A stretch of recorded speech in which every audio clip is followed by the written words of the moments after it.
संगठन वाले हैं, जो पब्लिक है वो गुलाम है किसी को बैठ। भाजपा आज तक चालू नहीं करा पाई। राम के नाम पे जो जो है वोट की भीख मांगी जा रही है। आज आपका विपक्ष का विधायक भदोही का है। बाहरी लोग जब आते हैं तो विकास ठप हो जाता है। कार्य करने की क्षमता गवर्नमेंट के विधायक में ज्यादा थी, अपनी बात दमदारी से रखने की क्षमता थी। भाजपा ने वाहवाही लिया कि हमने वर्तमान सांसद जी हैं रमेश चंद्र बिंदी हैं, उनके कारण।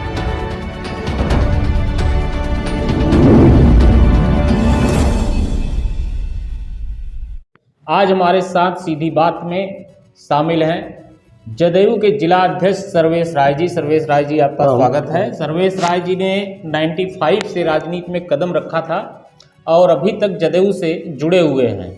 नीतीश कुमार की पार्टी है जदयू, जब शरद यादव थे तब से लेके आज तक जुड़े हैं। अभी बता दूं कि 14 साल से सर्वेश जी पत्रकारिता में भी हैं। सर्वेश जी, आपका स्वागत है हमारे स्टूडियो में। ये बताएं कि आप राजनीति में जब से आए हैं, बहुत सारे परिवर्तन देखे हैं राजनीति में और बहुत उतार चढ़ाव आए, लेकिन आपने कभी चुनाव नहीं लड़ा, क्यों? नहीं, देखिए, हमारी राजनीति जो है छात्र जीवन से शुरू हुई। मैं 95 के बाद 97-98 में डिग्री कॉलेज में छात्र संघ का चुनाव भी लड़ा। अच्छा। और उसके बाद पहले तो मैं विद्यार्थी परिषद में था, आरएसएस का मैं कार्यकर्ता था शुरुआती जीवन में। उसके बाद मैं विद्यार्थी परिषद में गया और विद्यार्थी परिषद के बाद मैं 95 में, उस समय जार साहब की समता पार्टी थी, जार साहब और नीतीश कुमार जी की, तो हमने जो है उसी दौरान समता पार्टी ज्वाइन की। समता पार्टी ज्वाइन के बाद मुझे यहाँ छात्र इकाई का जिलाध्यक्ष बनाया गया। राजनीति एक ऐसी चीज़ होती है कि आप जब भी राजनीति करें तो अपने बुद्धि करें, किसी बैसाखी के सहारे राजनीति मत करिए। अगर बैसाखी पर आप राजनीति करते हैं तो बैसाखी तो कभी न कभी टूट जाएगी। कैसा लगता है आपको जब आप जनता दल यूनाइटेड में हैं जी? नीतीश कुमार कभी लालू के साथ चले जाते हैं, जब लालू के साथ नहीं थे, एनडीए में थे, तो एनडीए की अच्छाई और लालू यादव का जंगल राज याद दिलाते थे कि अभी तब बोलते होंगे, उसी तरह से बोलते होंगे, लालू की बुराई करते होंगे और तेजस्वी की बुराई करते होंगे, लेकिन जब फिर दोबारा वो उसी पार्टी में चले गए और फिर उसकी बड़ाई करने लगे और भाजपा की बुराई करने लगे, अब वो क्या फील होता है, कैसा महसूस करते हैं आप? देखिए, ये राजनीतिक द्वंद्व है, इसमें तो भाषाई लड़ाई होती है और राजनीति में कोई अस्थाई दोस्त और दुश्मन नहीं होता। मतलब सब मतलब परस्त हैं, अगर कह लीजिए तो। मतलब परस्त वाली बात नहीं है यहाँ। मतलब के लिए अब देखिए, राजनीति में आप एक मर्यादित भाषा के अंदर रहेंगे ना तो वो सब ठीक ठाक रहता है। अब जैसे जो भाषाओं का तालमेल है, राजनीति में मर्यादित भाषा रह गई है। वैसे राजनीति की बयानबाजी होती है, जिस तरीके से लोग एक दूसरे पे आक्रमण करते हैं, बातचीत करते हैं, आपको लगता है कि मर्यादित भाषा रह गई है? देखिए, वो लहजा तो नहीं होना चाहिए जो वर्तमान दौर की राजनीति में बिल्कुल चल रहा है। कोई किसी को क्या कहता है, कोई किसी को क्या कहता है। पहले की राजनीति में हमारे श्रद्धेय शरद जी थे, इन लोगों की भाषाओं में कभी भी कटुता वाली भाषा नहीं प्रयोग होती थी। लेकिन वर्तमान में स्थिति तो पैदा हुई है। वर्तमान में स्थिति है कि भाई लोग माननीय प्रधानमंत्री जी को भी बोल दे रहे हैं, जबकि उच्च पदस्थ पे बैठे लोगों को, जो संवैधानिक पद पे हैं, उनके बारे में कभी भी ऐसी भाषाओं का प्रयोग नहीं करना चाहिए। वो संवैधानिक पद है। जब बात करते हैं भदोही की जी, क्या लगता है कि इस बार का चुनाव किस पलड़े में जाएगा? कुछ दिन पहले, 1 महीने पहले तो आप कह रहे थे कि इंडिया गठबंधन इस बार जो है जीतेगा, लेकिन अब तो विचार बदल चुके होंगे। विचार तो देखिए, इंडिया गठबंधन जब बना तो वो हमारे नेता माननीय मुख्यमंत्री जी की एक दूरगामी सोच थी। अगर अलायंस बनता तो उस समय कांग्रेस को बड़ा अपने आप को होना चाहिए था। 28 दल अगर एकजुट हुआ तो वो माननीय मुख्यमंत्री जी की देन थी और कांग्रेस उस गठबंधन को संभाल नहीं पाई, जिसकी वजह से इंडिया गठबंधन में दरार आई। ऊंचे लेवल की है, उन लोगों में क्या समझौता हुआ, किस वजह से फेल हो गए, वो ऊंचे लेवल की बात है। आप बताएं कि भदोही में किन मुद्दों पे चुनाव होगा? आप पत्रकार भी हैं, जी। हाँ, तो आप टहलते हैं, देखते होंगे, किन मुद्दों पे चुनाव होगा? भदोही देखिए, एक तरीके से देखा जाए हम्म, तो विकास के मामले में बहुत पिछड़ा हुआ जनपद है। बिल्कुल। और एक राजनीतिक व्यक्ति और एक पत्रकार होने के नाते हम्म, जो यहाँ की जरूरी बुनियादी सुविधाएं हैं, जैसे आदमी को स्वास्थ्य चाहिए, हम्म, तो स्वास्थ्य के बारे में हमें बनारस पर निर्भर होना पड़ता है। बिल्कुल बिल्कुल। कि छोटी भाई, सी भी घटना छोटी अगर सी हो भी जाती अगर है घटना तो हो गई तो हाँ, आप बनारस जाइए। बनारस लेके भाग जाते हैं। भदोही में एक अच्छे हॉस्पिटल का निर्माण होना चाहिए जिसमें सारी सुविधाएं मुहैया हों। रोडवेज डिपो बना हुआ है, उसका संचालन होना चाहिए। हम्म, सड़क ठीक ठाक है। सड़क के बारे में आप देख ही रहे हैं कि ग्रामीण सड़कों की बात करें तो वो उतना अच्छा नहीं कहा जा सकता कि जितना, हाँ, लेकिन मुख्य मार्ग जो मुख्य भी है, मार्ग जो दूसरे भी है शहरों वो से ठीक जोड़ने है। वाले, वो ठीक है। रोडवेज की आपने बात किया, और रोडवेज कब शिक्षा बना के था? बारे में हम कहेंगे हाँ, कि जहाँ से हम पढ़े हैं, हम्म, जहाँ की हम छात्र राजनीति किए हैं, वहाँ विश्वविद्यालय की मांग हम लोगों के समय से ही चल रहा था। हम्म, और इसके बाद के जो विद्यालय हैं, काशी नरेश राजकीय स्नातकोत्तर महाविद्यालय के बाद के जो विद्यालय हैं, वो विश्वविद्यालय का दर्जा कहीं न कहीं प्राप्त कर चुके हैं। लेकिन ये महाविद्यालय आज भी विश्वविद्यालय का इसमें दिवा कमी स्वप्न किसकी देख रहा है। कमी किसकी है? कमी जनप्रतिनिधियों की है, अपने यहाँ की। जनप्रतिनिधियों की जी, कमी है। जी। जाति के नाम पर जब तक चुनाव होते रहेंगे, जाति के नाम पे वोट जो है बटोरने की कवायद चलती रहेगी, तब तक लगता है भदोही का विकास जो है हो पाएगा? देखिए, अब आपने जाति का नाम लिया है, हम्म, तो जिस दल से हम हैं, यहाँ जाति का कोई बंधन नहीं है और हम लोग जातीय राजनीति से परे हैं। जातीय राजनीति से परे एक कहने की बात होती है। अगर देखें हकीकत में जब सीट निकालना है तो जातीय आंकड़ा ही देखा जाता है कि किस जाति का वोटर ज़्यादा है, किसको टिकट दिया जाए, ये देखा जाता है। लेकिन देखिए, आपके चैनल के माध्यम से मैं इतना ही कहना चाहूँगा कि पहले जितने भी राजनीतिक दल हैं, आज भदोही में बाहरियों को ज़्यादा महत्व दिया जाता है। चाहे जो भी दल हो, सभी लोग सभी लोग लाके बैठा बाहरी देते पर ही हैं। डिपेंड रहते हैं। कार्यकर्ता मेहनत कर रहा है और बाहर से लाके जो देखिए, है, होना यही चाहिए बिल्कुल। कि अगर हम किसी संगठन या किसी पार्टी से जुड़े हैं तो पार्टी का ये नैतिक दायित्व है कि हम जैसे पुराने कार्यकर्ताओं को तरजीह दें, न कि किसी बाहरी व्यक्ति को। ये पीड़ा सबको होगी ना, जो भी पुराने कार्यकर्ता जो भी पुराने हैं, सभी 20 साल 30 साल से मेहनत कर रहे हैं, सबको पीड़ा होती होगी। ये तो है। आपने अभी जो है बात किया कि रोडवेज चालू नहीं हुआ, रोडवेज कब बना था वो पता है? अब रोडवेज तो पिछली गवर्नमेंट में बना है। पिछली गवर्नमेंट में बना है जी। और आज तक जो है 2017 से लेकर अभी तक यूपी में भाजपा की सरकार है। अब भाजपा आपका जो है उनका गठबंधन हो ही चुका है। देखिए, यहाँ तो आप 2017 से लेकर अभी तक भाजपा ने भदोही में क्या कार्य किया है? भाजपा बता सकते हैं कौन कौन से कार्य हुए हैं?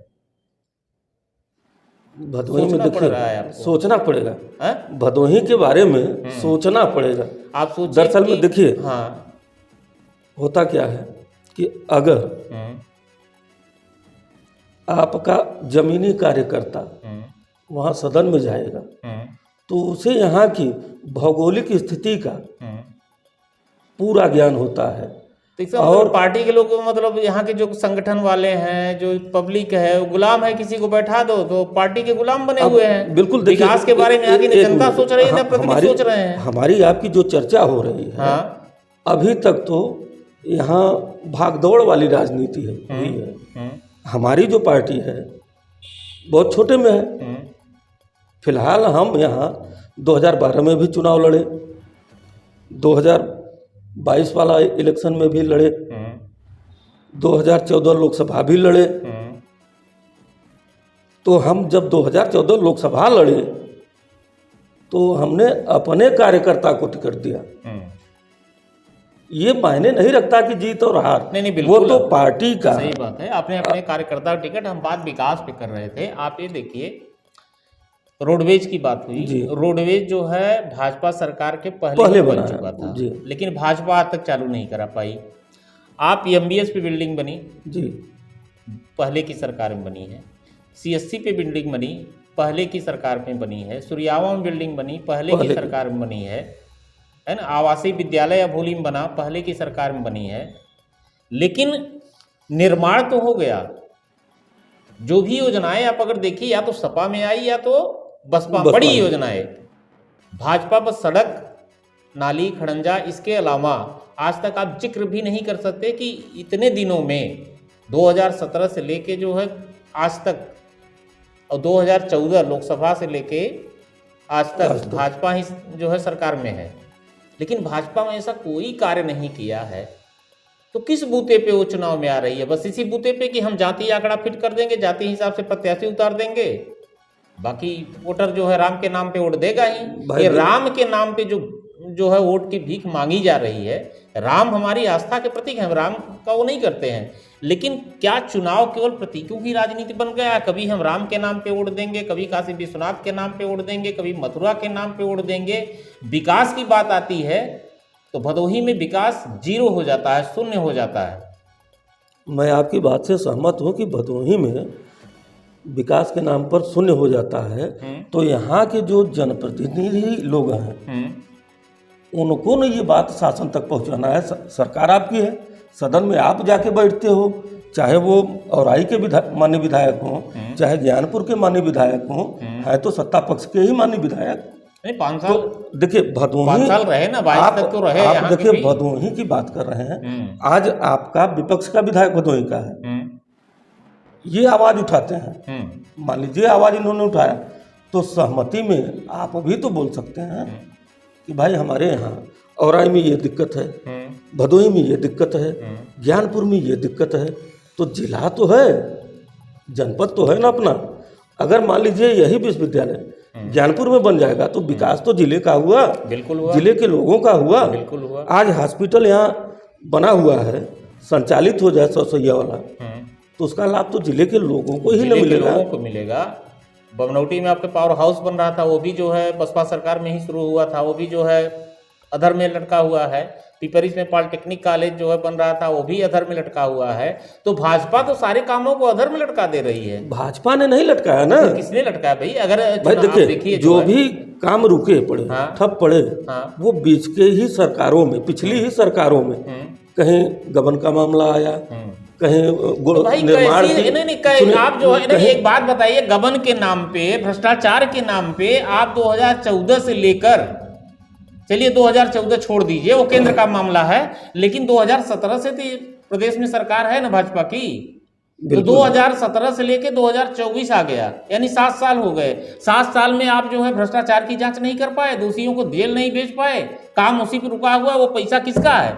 जनता के टैक्स का पैसा है ना, जनता के टैक्स का पैसा है ना। आप लोग संगठन में आप लोग आवाज नहीं उठाएंगे कि हम भाजपा के विरोधी हो जाएंगे। क्या कर रहे हैं, क्या कर रहे हैं लोग यहाँ? भाजपा विरोधी और किसी भी पार्टी के विरोधी की बात नहीं है। यहाँ पे हम आपके इस चैनल के माध्यम से ये मांग करते हैं माननीय मुख्यमंत्री जी से कि जो भी भदोही जनपद की मूलभूत समस्याएं हैं उनको प्राथमिकता के तौर पर देखते हुए यहाँ का कार्य कराया जाना। 2012 से लेकर 2017 तक विधायक कौन रहा यहाँ का? जाहिद बेग। भदोही विधानसभा की बात करें, जाहिद बेग विधायक रहे। 2017 से लेके 2022 तक रविंद्रनाथ त्रिपाठी भाजपा के विधायक रहे, उनकी भी सरकार रही। अगर हम दोनों का कंपैरिजन करें, इस समय विधानसभा में विपक्ष का विधायक है, भाजपा की सरकार है, और जाहिद बेग विधायक है। 2012 से 2017 तक की बात करें और 2017 से 2022 तक की बात करें, तो दोनों कार्यों में अगर दोनों कार्यकाल जो है तुलना करेंगे तो किसका कार्यकाल सबसे अच्छा रहा? देखिए स्थानीय तो दोनों लोग हैं, स्थानीय दोनों लोग हैं ना। स्थानीय तो आपने अभी यही कहा कि बाहरी लोग जब आते हैं तो विकास ठप हो जाता है, लेकिन ये स्थानीय दोनों लोग हैं। अब दोनों की तुलना आप करिए। देखिए स्थानीय दोनों लोग हैं बिल्कुल, लेकिन कार्य करने की क्षमता पिछली गवर्नमेंट के विधायक में ज़्यादा थी, उसमें छीनने की क्षमता थी, उसमें छीनने की क्षमता थी, कार्य लाने की क्षमता कार्य लाने की क्षमता थी, कार्य करवाने की क्षमता थी, अपनी बात दमदारी से रखने की क्षमता थी। लेकिन 2017 में वही चीज विपरीत हो गया। हम सदन में बैठते हैं, अपनी बात, भाई सत्ता है, माननीय विधायक जी का यही कार्य होता है कि आप सदन के माध्यम से यहाँ की समस्या उठाइए। ये काम तो आप बोल सकते हैं कि भाजपा ने किया है, जो देखा भी गया, जो है कारपेट एक्सपो मार्ट बना भदोही में जी। कारपेट एक्सपो मार्ट जो है अखिलेश की सरकार में पास हुआ था, उन्हीं के फंड भी आया था। लेकिन जब सरकार बदल गई 2017 में उद्घाटन भी उन्होंने कर दिया था। इसके बाद जब सरकार बदल गई तो भाजपा ने वाहवाही लिया कि हमने उद्घाटन किया, श्रेय लेने में भाजपा आगे रहती है। ठीक है, पुल आपका बना जो है इंदिरा मिल पे, जो ओवरब्रिज बना वो भी अखिलेश सरकार में जो है पूरा हो चुका था, लेकिन श्रेय जो है भाजपा ने लिया। देखिए, ये बताइए, उसमें भाजपा के भाजपा के जो जनप्रतिनिधि हैं या भाजपा की जो सरकार है वो दूसरे के कार्यों का श्रेय भदोही में ली है, तो कैसे आप काम तो किया है ना, श्रेय लेना भी कोई मामूली बात थोड़ा ही है। ये जो भी विकास कार्य होते हैं वो जनता के टैक्स का पैसा होता है। और सुनिए, जनता के टैक्स का पैसा होता है और सरकार ने पहल कर बनवाया। ठीक, आपकी सरकार चली गई उस समय, आधा अधूरा निर्माण हुआ, आपने उद्घाटन कर दिया, बोर्ड लग गया, विधिवत उद्घाटन उसका। तो नई गवर्नमेंट जब मानी, नहीं उद्घाटन करना अलग बात है, लेकिन ये कह देना कि हमने किया, जो पुल है पुल की बात कि हमने पूरा कराया। आप देखिए, इलाज करने के लिए अभी किसी का एक्सीडेंट हो जाए, मामला गंभीर हो जाए, या तो प्राइवेट हॉस्पिटल में जाएगा या तो बनारस भेजा जाएगा। भदोही कालीन मजदूरों और बुनकरों का क्षेत्र है। ये यहाँ पे अधिकतर जो वर्कर हैं वो गरीब हैं। एक गरीब आदमी प्राइवेट अस्पताल में जाके इलाज कराना, उसको अफोर्ड कर पाना, तो अपनी जमीन बेचेगा, कर्ज लेगा। एक तरफ उसके फैमिली के लोग बीमार हैं, दूसरी तरफ वो कर्जदार हो रहा है, मानसिक टेंशन उसको हो रहा है, और सरकार की तरफ से कोई व्यवस्था नहीं की जा रही है। पब्लिक को जागना चाहिए ना कि हम जिसको चुन रहे हैं, हमारे पास कोई वोट लेने आ रहा है तो हमसे सवाल करें कि आप हमें दे क्या रहे हो, केवल वोट दे रहे हो। देखिए, फिलहाल वर्तमान समय में माननीय योगी जी ने सारे जो चिकित्सा है, शिक्षा है, हर जगह जिस हिसाब से कार्य किया जा रहा है। आपके भदोही में भी पहले रेफरल यूनिट था, हल्का सा सर में भी चोट आया, हाथ में भी आया तो रेफर कर देते थे। लेकिन आज सुविधा कुछ न कुछ है। हमारे माननीय जनप्रतिनिधियों की कमी है, चाहे वो पहले रहे हैं या वर्तमान में है। लोकसभा चुनाव है जी, 2024 का लोकसभा चुनाव हो गया। हमारे जो वर्तमान सांसद जी हैं, रमेश चंद्र बिंदी हैं, उनके कार्यकाल को आप किस नज़रिए से देखते हैं? देखिए, उनका कार्यकाल जो है वो देश की सर्वोच्च सत्ता लोकसभा के सदस्य, माननीय सदस्य हैं, और उनके लिए अब क्या कहा जाए। नहीं, क्या कहा जाए भाई, आप जिलाध्यक्ष हैं एक पार्टी के और भाजपा की सहयोगी पार्टी है ना। जिले की कमान आपके हाथ में है अपनी पार्टी की तरफ से ना। आप भी तो वोट मांगने जाएंगे, भाजपा जो भी प्रत्याशी यहाँ पे आएगा एनडीए का, वोट मांगने जाएंगे ना, तो कोई भी तो आपसे ये सवाल कर सकता है। तो वही सवाल का जवाब हमें दे दीजिए आप कि आप जो है 5 साल का उनका कार्यकाल कैसा रहा। उन्हीं से पूछे कैसा रहा, उस पर हम क्या आप नहीं बोल सकते हैं। आप माननीय सांसद जी को यहाँ बैठाइए। हमारे साथ सर्वेश राय जी हैं, जो जनता दल यूनाइटेड के जिलाध्यक्ष हैं, और इनसे कई मुद्दों पे विधिवत चर्चा हुई है। एक बात खुल के आती है कि 2017 से लेके 2022 तक जो है भाजपा की सरकार रही है, लेकिन अगर भदोही में देखा जाए तो जो कार्य 2012 से 2017 तक हुए हैं वही कार्य दिखाई देते हैं। बाकी इन 7 सालों में जो प्रदेश में सरकार है, 7 सालों में कोई भी कार्य ऐसा नहीं है जिसका जिक्र किया। जब भी मैं किसी भाजपा का कार्यकर्ता हो, भाजपा का पदाधिकारी हो या उनके सहयोगी संगठनों का हो, जब भी मैं ये सवाल करता हूं तो कोई काम नहीं गिना पाता, मुंह चुराने लगते हैं लोग, क्योंकि उनके पास जवाब नहीं है। अगर इसी तरीके से जो है तो क्या भदोही में बस वही राम के नाम पे, काशी विश्वनाथ के नाम पे, मथुरा के नाम पे प्रतीकों की राजनीति करके ही वोट, क्या भदोही का विकास जो है कैसे होगा, इस बारे में कोई सोच रहा है? सोचने वाली बात है कि बनारस माननीय प्रधानमंत्री जी का लोकसभा क्षेत्र है और वहाँ पे करोड़ों अरबों की सौगात बार बार दी जा रही है, लेकिन उसी बनारस से अलग हुआ भदोही आज विकास के लिए खून के आंसू रो रहा है और कोई यहाँ पर सुध लेने वाला नहीं है। धन्यवाद।